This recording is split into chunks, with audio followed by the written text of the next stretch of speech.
We were invited to that, but I don't know if we're going to go. Jim's going to have cake. I'm going to talk about my garden of 1,000 bees. Spirit Lands in the Great West, Sky+Med, Season 1, and Montreal Girls. While James eats soup. Yep, just been craving like crazy. You might want to go for that one first, because that one isn't sealed. But if you're really hungry, then I guess I'm hungry for both of them. Okay, then I guess it doesn't I'm really not sure matter. if I'm going to eat them right away, though. I'm going to try to spread it out. So anyway, I should grab my movies first before I... Oh, I can hand them over. That's okay. Just barely. It's Not okay. that strong. So, I often like the PBS shows, and this is the best one I've ever seen. It was wonderful. It's I had heard about a lot of great things people were doing during the pandemic, great ways people were spending their time.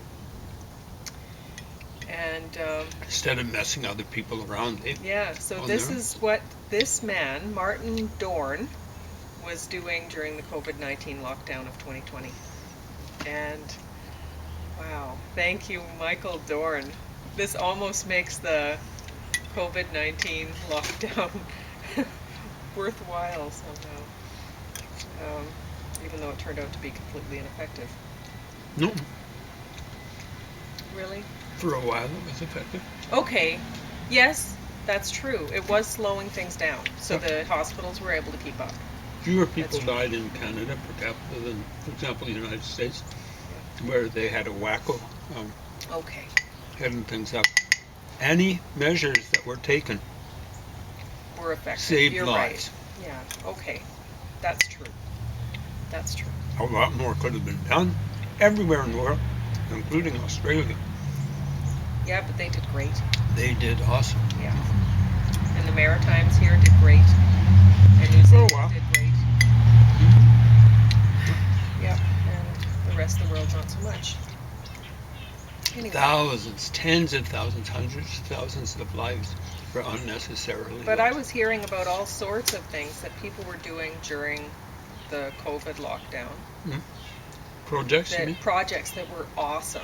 Of course. You know, and I thought, boy, are we going to see so much creativity and stuff that has come out of this, you know. Did we see much? Oh, sadly, we haven't yet. But, you know, we did. And maybe it's just it hasn't all come out yet, because ours hasn't. You know, I mean, I've done written some songs and sung them they're on YouTube, but I mean, the 10 people who've heard them.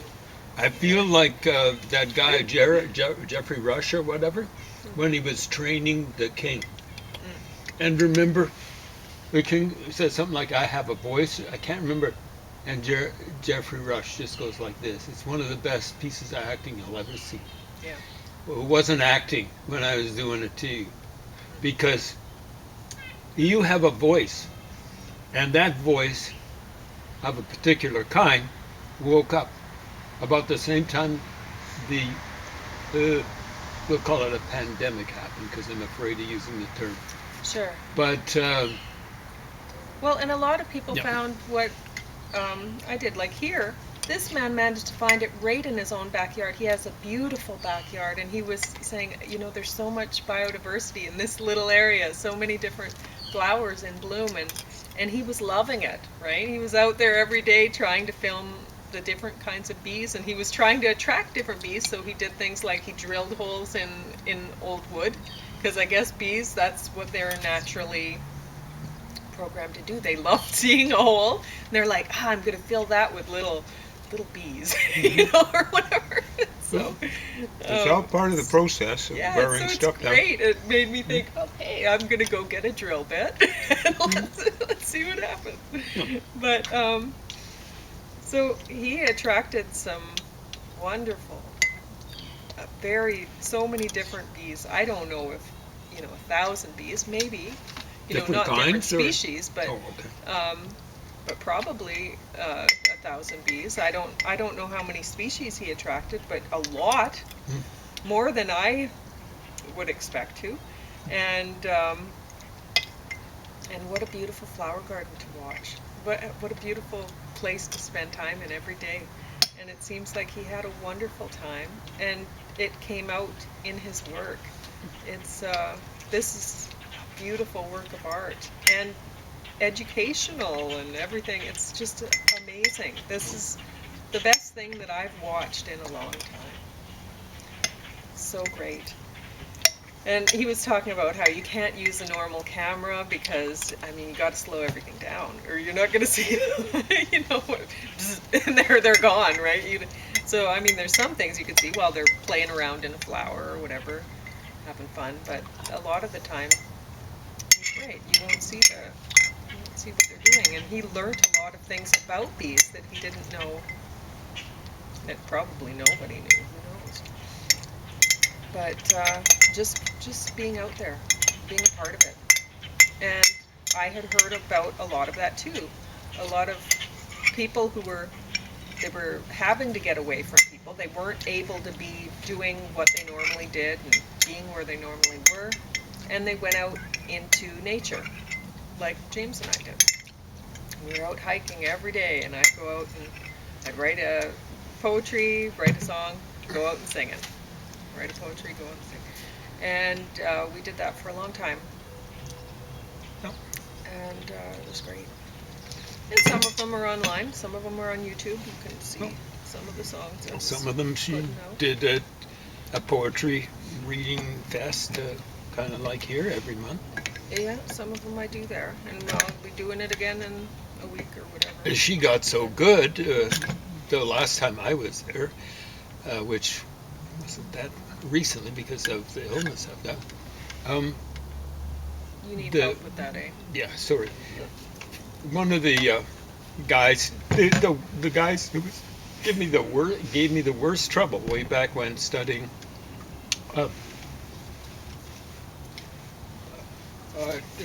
theoretically learning how to write poetry from a William Carlos Williams devotee, and the guy who gave me the most trouble is still around.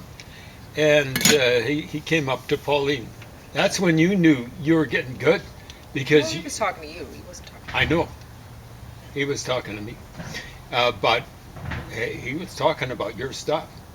And he was saying, you know, there's the... so Pauline would sing maybe a song or two that usually I sing one song, and then I just read a couple. Things are short.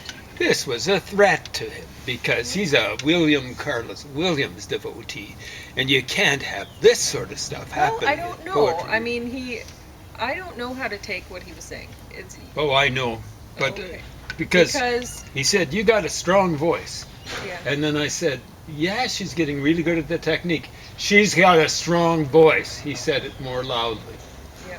In other words, you're not a poet. And he was telling you, that's how I took it. Go there and leave us alone. Yeah, exactly. That's how I took it, is you shouldn't be at the poetry readings, you should be at the song nights or whatever. It was really rude. That's how I took it. Now understand, because that was a lot less rude than the way he was with me. It was just, boom, he was like an attack dog. The next... way back when. The next poetry reading, you weren't at it, but he brought some sound effect stuff to put with his poems. So I did have an impact. There we go. Anyway. Kind of freeing them up. A lot of times... Understand, he's older than me, even. People who write free verse are often so threatened by people who write verse that they want to tear them down. Because they know they can't write that stuff. To them, it's song and it's inferior. Exactly right. Any sort of poetry is inferior. Real poetry. Yeah. So what these folks are like the Pete Seegers of the written word. Yeah. Pete Seeger, if I had a axe, I'd chop Bob Dylan's chord in the morning. And he's the one who wrote If I Had a Hammer, right? Yeah. What would a communist be doing? If I had a hammer, I'd hammer people's heads in. Because he was a Stalinist, Pete Seeger was. Okay. So anyway, back to happier things. the bees. Oh, And believe me, Martin Dorn. you made my decades Well, when that guy came up to you, because you see what that meant was you'd learn to get to the point where I was. You see what I'm saying? Yeah. You were good enough to be a threat, I know. and you'd done that in 3 years. Now or I less. am strong enough that even though I understand what people are saying when they give me comments like that they're acting like they're supportive, but no, it's They're supporting you out the door. exactly. But you read it. It took me a while to read it, but women are usually, on average, a little bit better than Well, men. it depends. You read it right away. I mean, I used to get really offended by people when they'd be phony like that, phony compliments, and it would go over everyone else's head. I'd catch it, and I was like, do I react to this? And I learned, no, you don't. You just say, oh, thank you, because other people don't catch it, and it's better that you don't look like the jerk. So when you. I didn't catch it right away when you said, there's this Pope. Yeah. We knew. Yeah. But when he said, I said, she's getting good at writing. She's got a strong voice. I'm going, yeah, you upped it up too much, dude. Yeah. Too much. That's when I knew. Or, like if he just backed off after that, it would have taken me days to figure out what's he getting at. But he's the kind of guy who lacks subtlety. He's about as subtle as a pit bull. Yeah. I was amazed he was as subtle as he was. Yeah, and so a lot of the time, consequentially, the people who are who have the power in poetry circles, a lot of the time they're not. They're free verse specialists, and they're not poets. And consequentially, the average person hates poetry. Because they don't know, they think that free verse is poetry. They don't realize that song is poetry. And free verse Which actually isn't. They love that stuff. And they love it. They love song. So. Now, some of it's not very good poetry. Yeah.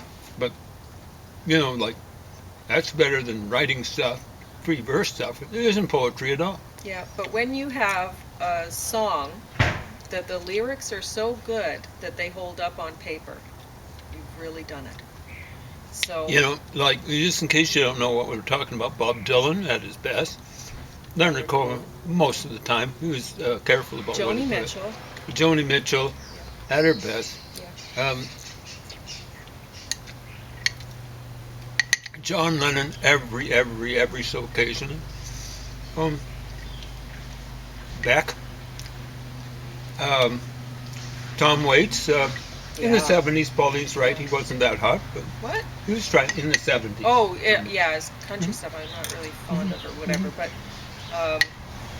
yeah, one of my favorite songs in the world is a Tom Waits song, so I'm a big fan. There's every so occasionally, but he's a 70s kind of guy, really. He just kept on going. Beck's the last guy I can think of. And he's a 90s kind of guy. You young pups out there, come on now. Come on. This is very much worth watching for everybody, and I am so thankful that I got to watch it. Thank you, Lethbridge Public Library, for getting this PBS video of Martin Dorn. So thank you, PBS. Thank you, Martin Dorn. This was awesome. He's kind of thank got you, the bees. So wonderful. Yeah, he's kind of got a This is nature one I kind want of to name. watch 1,000 times over. It's so good. His name is German for thorn. Oh. So he's kind of got a natural kind of name. Yeah, might have had some thorny roses in his garden. I didn't see any, but they might have been there. Anyway, Land. I thought for sure this was going to be top of the set because it was awesome. I loved it. Mm-hmm. It's a great story about somebody who their life has gone difficult for them to handle. It's a movie that really gets you. You really feel for this woman. And you don't know what has happened exactly until the end. She tells somebody. But you know something's went bad because she's traveled to go up to the middle of nowhere, up to the mountains, to her dad's cabin her dad lived in, and had taken her, they'd go fishing and whatever in the summer there. And she loved it. She loved being with her dad, and you could tell, well, her dad's not there anymore, and she wants to be there, right, with her dad. And, but that's not what happened that drove her up there anyway, exactly. So, she wants to be in the middle of nowhere, and she wants somebody to take her vehicle back down away from her. She doesn't want to be able to leave. And this is something that I watched, and it really got me, because I know that other people feel this too. Like, I would tell people, you don't have to worry about me. If I can't take things anymore, it's a trip to Jamaica or a trip up to the mountains. You won't see me again. And either I figure it out and I get back, or that's where I'm going to be, and don't look for me. And I get this, because I've felt it too, and I just haven't had anything that's driven me up there yet permanently. But she ends up okay, and it's a great movie. It's so beautiful. So everyone should watch this one too. So here's two that everyone should watch. Spirit Lands in the Great West. This has beautiful imagery. It's from Emmy Award-winning cinematographer David Fortney. He spent 4 years collecting the imagery for this project in different areas, desert locations in America, including 7 national parks. And wow, beautiful stuff. His work was top-notch. They have native flute kind of music in the background while you're looking at these images, and there's nothing else. It's just the flute music and the time-lapse photography and stuff like that, right? It's beautiful. And it does go on a while. I was trying to remember how long it went on for, but I forgot. Longer than an average movie? No, it's just, I mean, it seems long because if you're just watching it. Because there's nothing else going on. It's not a movie, right? But it's great.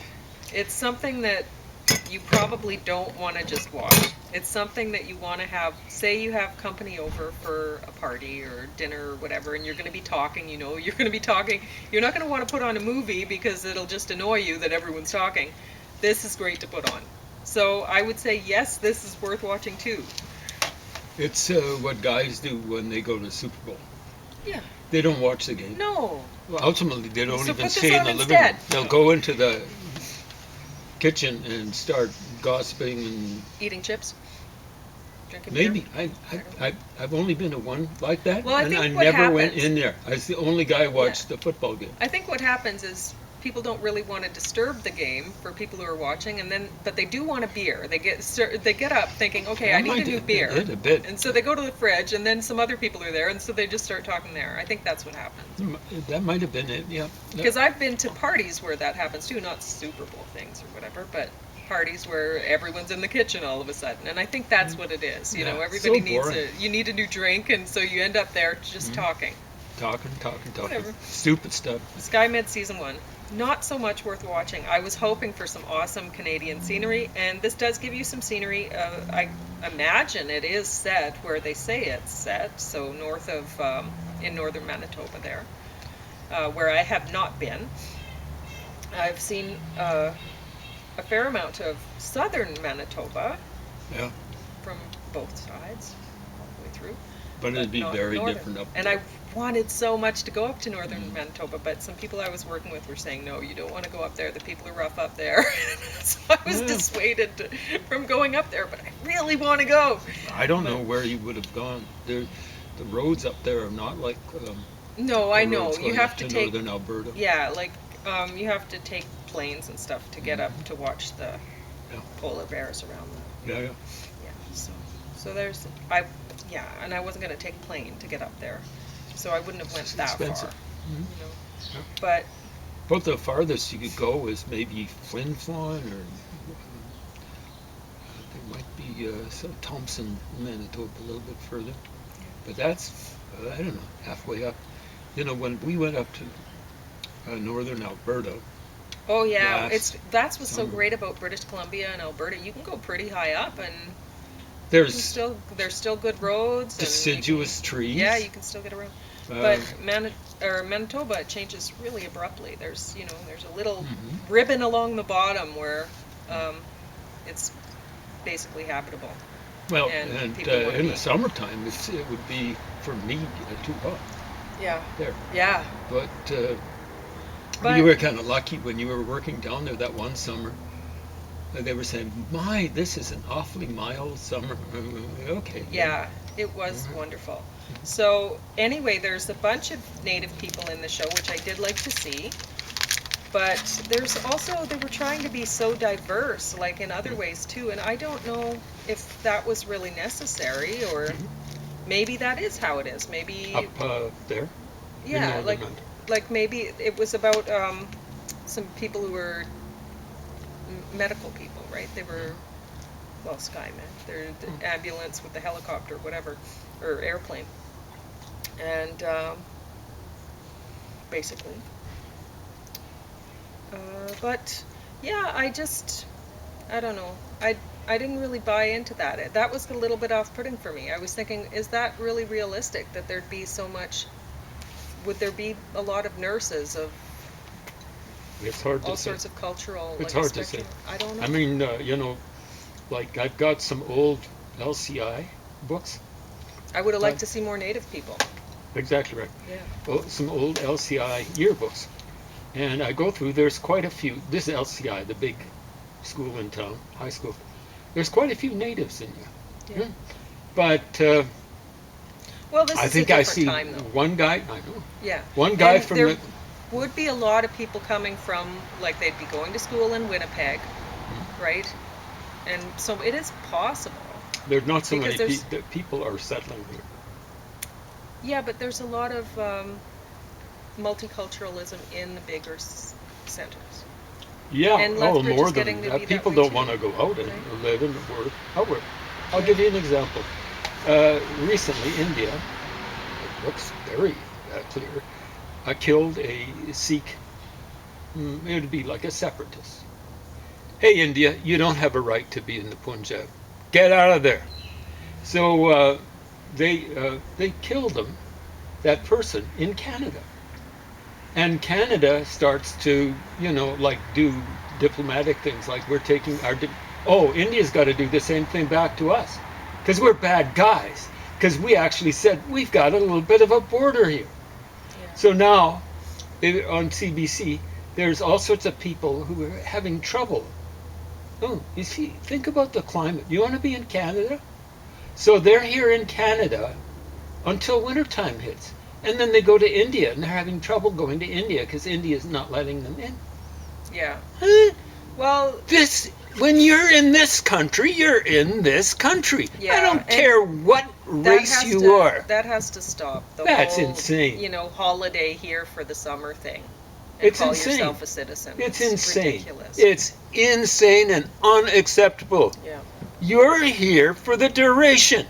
You don't go back and forth and back and forth, particularly when you come from Gujarat. You know about half the folks that you run across around here. I get along with them because I'm not telling them what I think, because Anyway, they're this from wasn't worth Gujarat. watching. And every one of them loves Modi, this racist who is the head of India. He's a racist. He's a Nazi. And everyone from Gujarat that I've run across here is a big fan of him. No, you aren't allowed to be a Nazi and come into Canada. There are other places you can go to in the world, and frankly, you can stay where you came from. I don't want one supporter of Modi here in Canada. That guy's a killer. And he's a Nazi to boot. Jesus H. God. Where, people are going around, oh, we live in a multicultural society. Yeah, every culture can come in here and poop on us. All right, so you have 4 minutes. Mm. And I should say that Montreal Girls, this movie really was junk. I do expect to see artistic things coming from Montreal or Quebec in general. There's French people really are big into art, so when They can be. yeah, when I see things, music, any kind of art actually coming from Quebec, it doesn't surprise me. You know, that it's not. I don't feel like, oh, why is Quebec getting all the art money or whatever. I don't feel that way about. I understand it because I understand that a lot of people are French in Quebec, and they're really into art. So They can be. yeah. Now understand, you go up to northern Quebec, it's going to be like around Peace River country. Yeah. And northern Quebec is not that far away from the St. Lawrence. Yeah. But, and there's a lot of it, you know, like And mining one thing and so on about and so forth. Quebec is I would like to see more art from the natives of Quebec. Whereas, like here in Alberta and other places in Canada, I think Canadians are a little more, especially Manitoba, I think, actually. You would think it would be British Columbia, but I think Manitoba actually supports their natives better that way. It could be, it's going to vary from depending on what kind of administration Yeah, is in power true. and stuff But like that. I am a little bit, I would like to see the people of Quebec embrace the art from their natives a little more than their own culture a little bit, you know. But this is not from traditional French like culture, like St. Lawrence French or anything like that, right? This is Middle Eastern poet that is featured in this. So it's a little bit different, but it didn't work out. It wasn't worth watching as far as I'm concerned. So I like that they branched out a little bit with their art support in Montreal, but it just didn't work out. So as far as the Quebec culture and Indigenous culture, the there's only 2 minutes left, right? Oh well, no, you can go ahead. You have another 2. Yeah. Ah, there we go. It should be pointed out that generally Quebecois intermingled with Indigenous people more freely than Canadians. One of the problems is Than the rest of Canadians. Yeah. I'm using the Quebec sort of thing, but the rest of the Canadians, the rest of the Canadians actually came from the United States, and the Americans were settlers. Yeah, they were United Empire loyalists. They came over after the American Revolution. Some of my ancestors that way. And where did they go? They went to Quebec at first, and then they went to mine were not. Ontario. Exactly. So, Quebecois intermixed. You know, I can remember seeing one guy, Pierre Pilote. He was the best, up until Bobby Orr came, he was the best offensive defenseman in the league. Well, he looked totally native. Pierre Pilote played for Chicago Blackhawks. Serge Savard ended up... You're right. I'm being a little bit unfair that way. Well, one has to be careful because you look in René Lévesque's